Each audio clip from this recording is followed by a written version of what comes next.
दोस्तों, क्या आपने भी कभी सोचा है कि क्या वेयरवुल्फ होते हैं?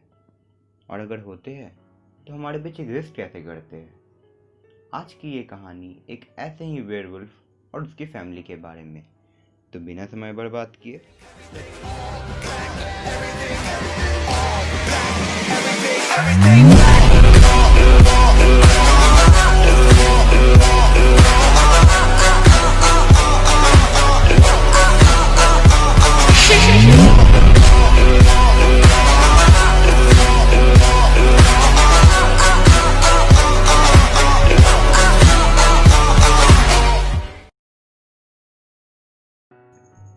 कहानी शुरू होती है हाना नाम के एक यूनिवर्सिटी स्टूडेंट से। एक दिन उसे अपने कॉलेज में एक ऐसा लड़का दिखता है जिसे उसने वहाँ पहले कभी नहीं देखा होता। She tries to talk to him और उसे ये पता चलता है कि इस लड़के का नाम आमी है और वो बैंकरप्ट है। वो बस कभी कभार यूनिवर्सिटी घूमने आ जाया करता है। दोनों का रिलेशन और आगे बढ़ता है और हम कहानी में आगे देखते हैं कि हाना एक ड्राई क्लीनर्स के यहाँ पे काम करती है। यहाँ काम करते हुए हाना के एक्सप्रेशंस को देख के हमें ये समझ में आता है कि Hannah was attracted to that guy and she was looking forward to meet him the next day. अगले दिन दोनों लाइब्रेरी में मिलते हैं और उनके बीच काफ़ी बातें होती है। यहाँ हमें यह समझ में आता है कि दोनों का रिलेशन बढ़ते ही आ रहा था। दोनों घंटों एक दूसरे से बातें करते हैं पर फिर भी ऐसा लगता है जैसे कुछ न कुछ कम ही रह गया हो।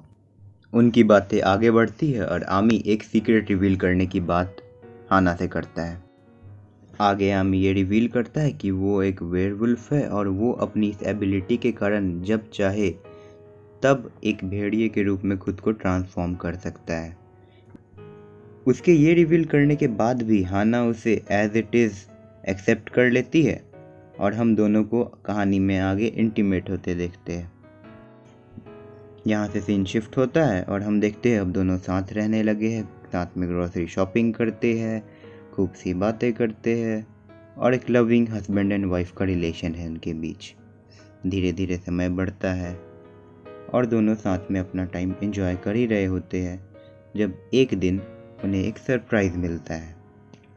उन्हें पता चलता है कि अब उनकी लाइफ में कोई तीसरा भी आने वाला है और हाना को वोमिट करते हुए देख के हमें यह समझ में आता है कि वो प्रेग्नेंट है।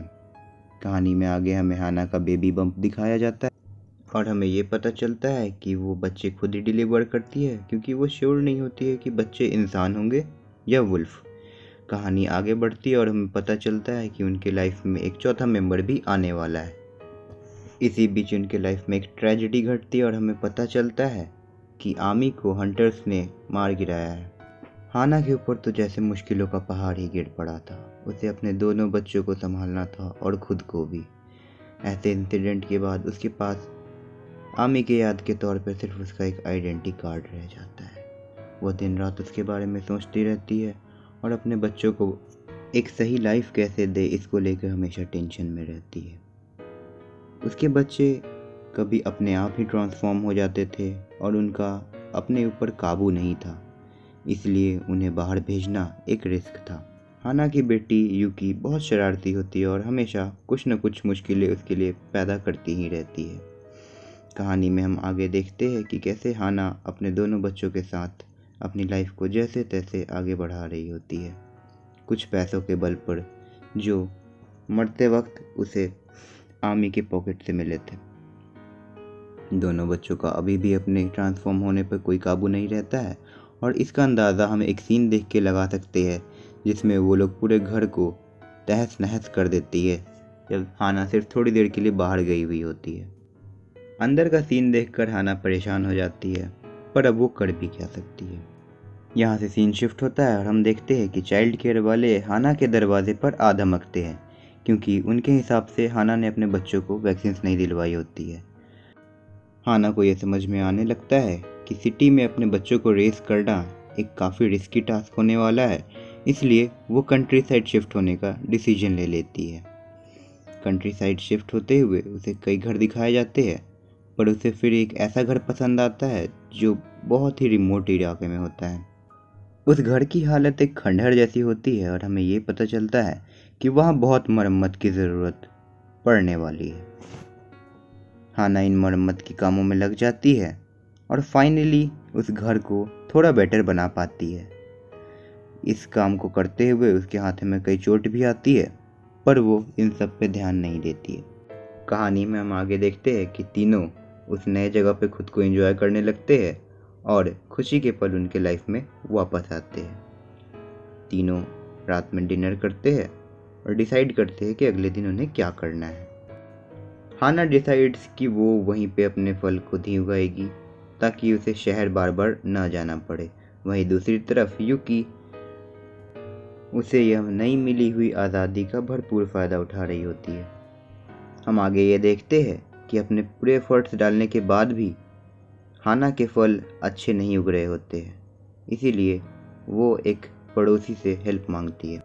पड़ोस के बुजुर्ग को यह समझ में आ जाता है कि हाना को खेती का थोड़ा सा भी एक्सपीरियंस नहीं है, इसीलिए वह उसे थोड़ी बहुत हेल्प कर देता है।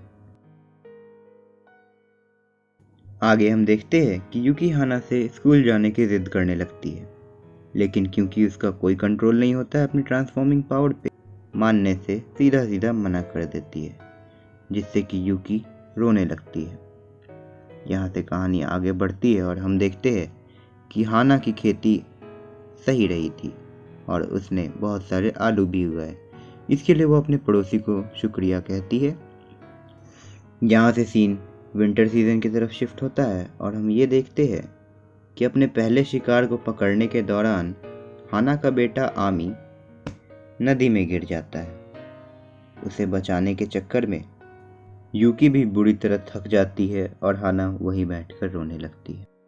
फाइनली अब यूकी के स्कूल जाने का समय आ गया था और वो उसको लेके बहुत एक्साइटेड होती है। यूकी अगले दिन स्कूल तो जाती है, पर उसे धीरे धीरे यह समझ में आने लगता है कि एक वुल्फ होने के कारण उसके चॉइसेस बाकी बच्चों से काफ़ी अलग होते हैं।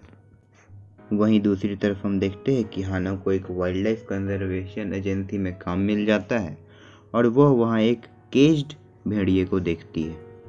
वो दोनों उस भेड़िए से बात करने की भी कोशिश करते हैं, but it was of no use. धीरे धीरे समय आगे बढ़ता है और हमें यह समझ में आता है कि हाना अपने दोस्तों से कितनी अलग होती है।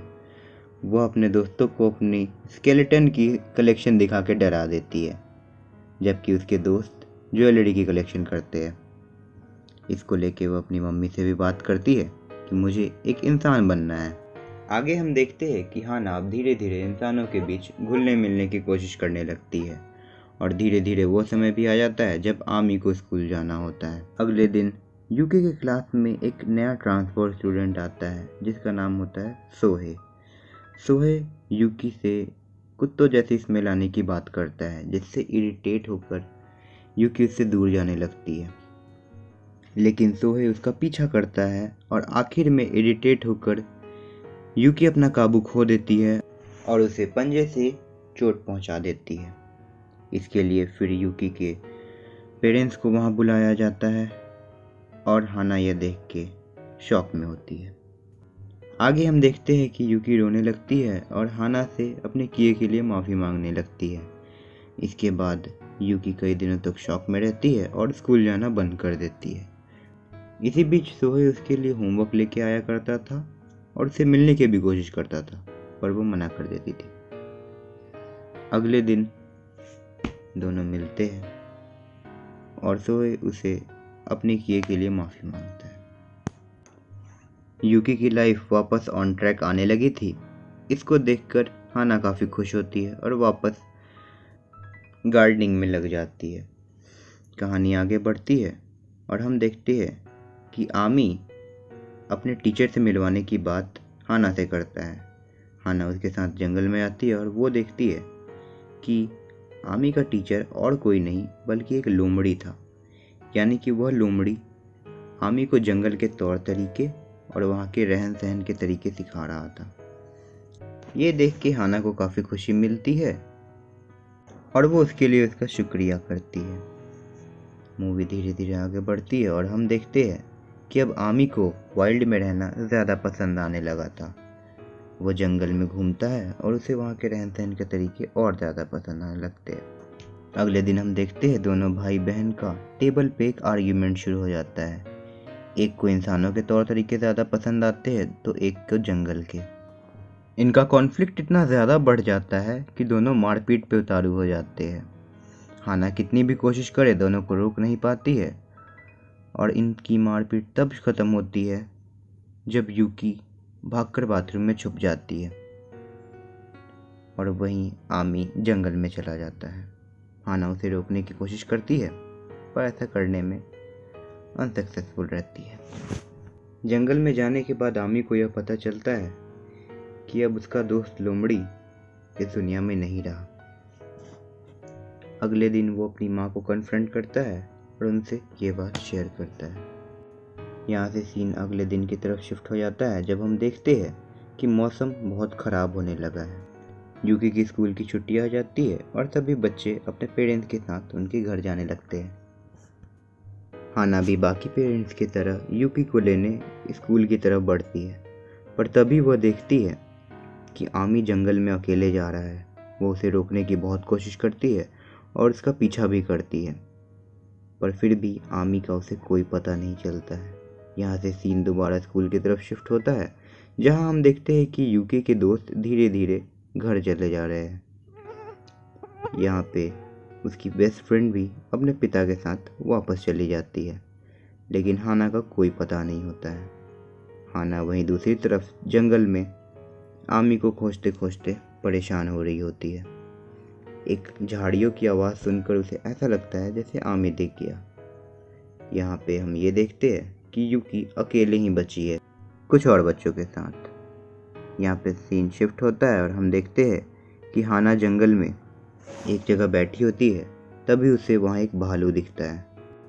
भालू को देखकर हाना काफ़ी टेंशन में आ जाती है, बट लकीली वो उसे कुछ नहीं करता है और आगे चला जाता है। यहाँ पे सीन शिफ्ट होता है और हम देखते हैं कि यूकी और सोही काफ़ी समय साथ में स्पेंड करने लगते हैं।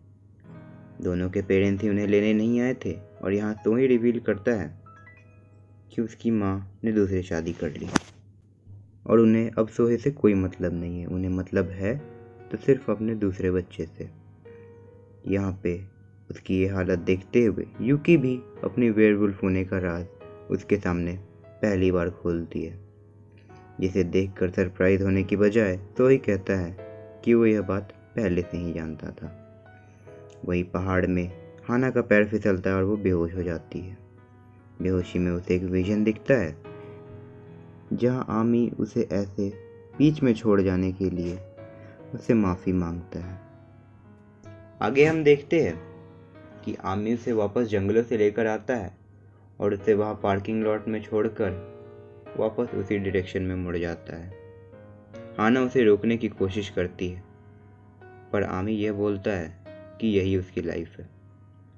हाना को भी धीरे धीरे ये रियलाइज़ होता है कि इस जगह आने का उसका यही मकसद था कि उसके बच्चों को वह आज़ादी मिले कि वो ये डिसाइड कर सके कि उन्हें कैसे रहना है। देखते ही देखते आमी अपने वेयरवुल्फ वाले रूप में आता है और पहाड़ के ऊपर चढ़कर हाउल करने लगता है।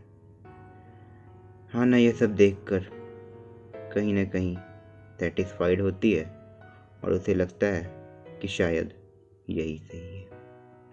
यहाँ से बिना आमी को लिए वो वापस मुड़ जाती है। कहानी आगे बढ़ती है और हम देखते हैं कि यूकी इंसान बन के रहने का डिसीजन लेती है और फर्दर स्टडीज़ के लिए शहर चली जाती है। कहानी में आगे बताते हैं कि आज भी हाना अपनी उन मेमोरीज़ के साथ उसी घर में रहती है और कहानी हाना की एक मीठी सी स्माइल के साथ वहीं पर ख़त्म हो जाती है। तो फिर मिलूँगा दोस्तों किसी और कहानी के साथ। तब तक के लिए सी या।